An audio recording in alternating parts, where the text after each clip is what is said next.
والخير لنا ولكم. Allah Ta'ala menggandakan pahala kita, menggandakan kebaikan dan keberkahan buat kita sekalian. ويوالي العطاء والإحسان لرجالنا ونسائنا. Dan Allah Ta'ala mudah-mudahan senantiasa melanggengkan karunia-Nya untuk kita, untuk kaum laki-laki maupun kaum wanita. ويرزقنا القيام بأمره. Dan Allah Ta'ala karuniakan, anugerahkan kepada kita agar kita bisa menjalankan perintah Allah dengan sebaik-baiknya. والعمل على شكره. Dan juga bisa mempraktekkan dan mengamalkan dalam rangka syukur kepada Allah Ta'ala. ويحشرنا في زمرة Dan الصالحين. mudah-mudahan Allah Ta'ala kumpulkan kita di barisan kaum salihin. يا أكرم الأكرمين ويا أرحم الراحمين اللهم اغفر لنا ولهم وانظر إلينا وإليهم وارحمنا وارحمهم ووالدينا ووالديهم واجعلنا وإياهم من الذين آمنوا بما أنزلت على رسلك.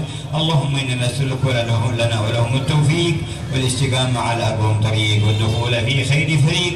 اللهم ثبتنا على الحق فيما نقول، ثبتنا على الحق فيما نفعل، ثبتنا على الحق فيما نعتقد. اللهم اعصمنا من الشرك واغفر لنا ما دون ذلك. اللهم املأ قلوبنا بالإيمان واجعلنا في أهل الإحسان وارفعنا مراتب العرفان وحققنا بحقائق الإسلام وثبتنا على منهج من استقام واربطنا بالنبي محمد خير الأنام وتكفر عنا جميع السيئات والآثام وبدلها إلى حسنات عظام يا أكرم الأكرمين.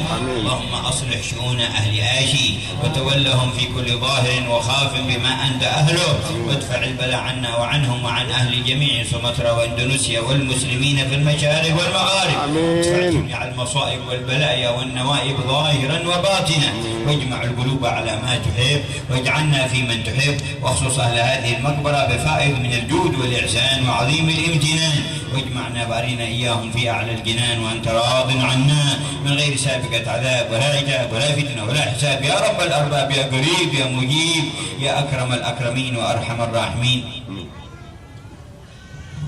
وإلى حضرة الرسول صلى الله عليه وسلم الفاتحة ورحمة الله.